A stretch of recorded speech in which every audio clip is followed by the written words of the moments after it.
qurishda uyni qaysi qismini mustahkam qurish kerak? Kommentariyga yozib yuboringlar. O'tgan safar sizlarga Rim kolonna usullarini quyadigan usta Bahrom akamizni tanishtirib, tavsiya qilgan edik. Bahrom akamiz hozirgi kunda uyni fundamentini qurishda ishlatiladigan apolovkalarni va domkratlarni arendaga berish bilan ham shug'ullanar ekanlar. Bahrom aka, bu apolovkalarning qulayligi nimada? Abo'syon, bu apolovkalarning qulayligi bu juda ham yengil mana.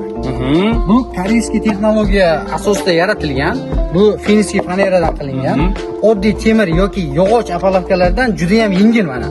Bemalol ko'tarishi mumkin mana. Bitta odam bemalol uстановка qilishga oson bo'ladi.